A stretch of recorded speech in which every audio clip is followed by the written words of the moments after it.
Hello YouTube, it's Thomas here. So today I'm at my friend's place and I'm going to introduce you to his stereo system.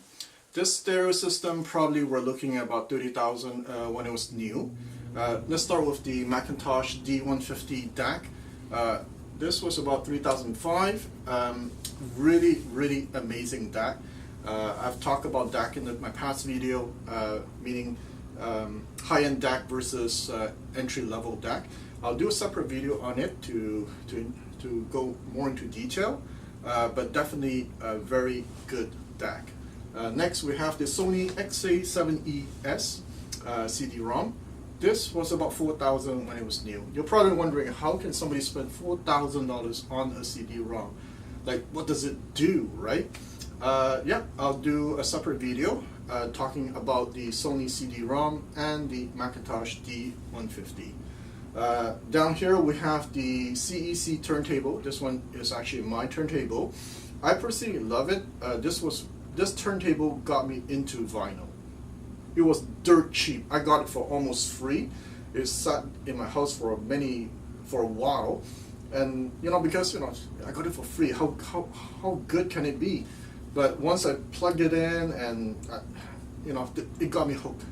So I'll do a review on it. This goes to show sometimes having, go search for vintage gear can give you amazing results. Next we have the Marantz SC11s1 preamp. This is actually my preamp. I'll do a separate video on it. Right now we're combining the CEC with the Marantz here, and to be honest, it's not too good. Well, it's because I'm used to my Accuphase C22, which has one of the best phono stage probably in its class, right? And so when we try it here, it's like, yeah, it sounds okay, but nothing at the same caliber as the rest of the gear. Next we have the Audio Research LS16, this tube amp. I actually had this at my place for a while too, and this was my first experience into very high, well, not very high, but into higher end tube amps. Right? So before that I was using the Audio Research SP8, and then my friend tried the Audio Research SP8. He was really impressed with it, and he went out to get the LS16. So he lent it to me for a while, and I can tell you this is definitely a step up from the from the SP8. So if you're somebody who's used to using preamps in the $500 zone, 600,000, this is like level up. I mean, not just level up, significantly level up. It was not as detailed as my Modrite LS100. So if you own the Modrite LS100, yeah, you don't need to try this. So this is not as good as the LS100, but it's very good. Another thing that, to keep in mind is that when you start playing with tube preamps, choosing the right tube is very important for your taste, right? So for example, I have here the Philips tubes. Now these tubes here are about 200 bucks each on eBay. So these are made in Holland. They are the, what do you call these? 7308E188cc. Now, the reason why they're not in this preamp right now is because for us it's not a good match currently with the Focal speakers. They're a bit roll off, and there's benefit to that because it's very smooth. And I can see why it's very popular and why a lot of people like it, right? But once again, it's a question of taste. Just because something is very expensive and gets a lot of good review, it doesn't mean that it's to your taste. But I'm glad I got a chance to try this, because this is definitely some really smooth sounding tubes. So next we have the Audio Research VT200.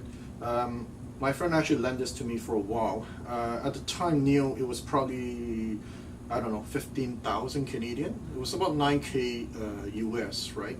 You have 26 tubes in this thing and 200 watts per channel.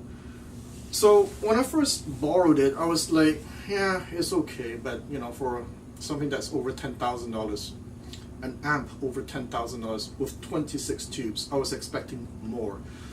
I thought it was just okay. I actually enjoy my 4B Bryson SST2 more than this tube amp, right?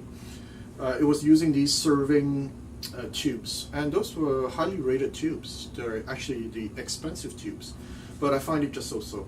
So then my friend changed it. He changed it to tungsten tubes, and then I was impressed. The bass was more powerful, it was more lively, it was more detailed. It just completely changed the whole performance of this tube amp, right? So when I listen to it now, yes, you don't have the same punchy bass as, let's say, solid state, but that's not what tube amp is about. It's about refinement, and it's very high-end sound. Next we have the Focal 1028. This is the newest model, the 2018 model. Apparently it's a bit more expensive than past model because of the finishing.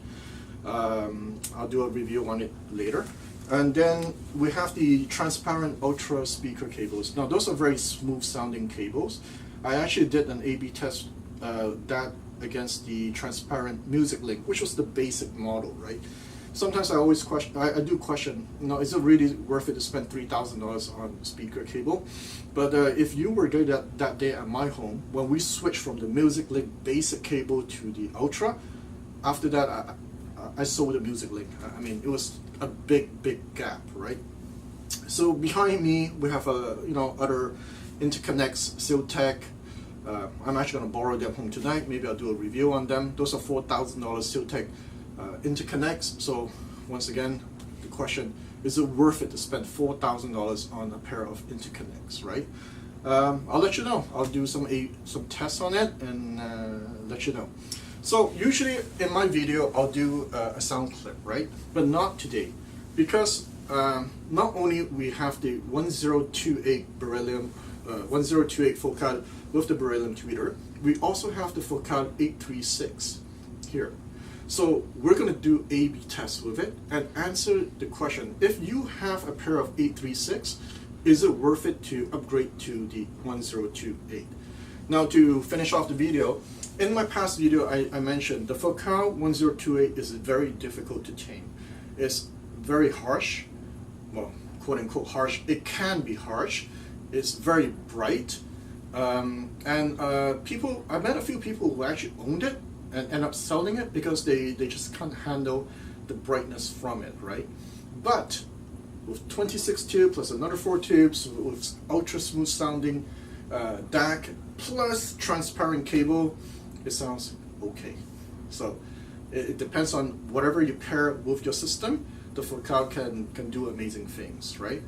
And one thing that we learned over the years playing with these system is that when you have a high-end, or quote-unquote high-end, because they're still not that expensive in the world of stereo, but they're still, expensive for somebody like me, who's a medium income, who falls in the medium income bracket, right?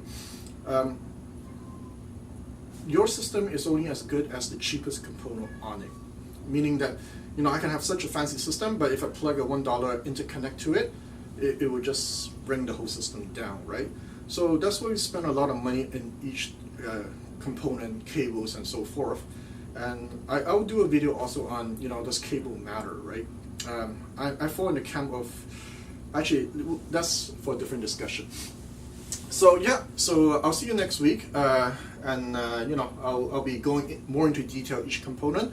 At the end of the whole series, I'll call it series because I'm going to do each component separately. I'll do an A/B test, the Focal 836 versus the 1028. All right, thanks.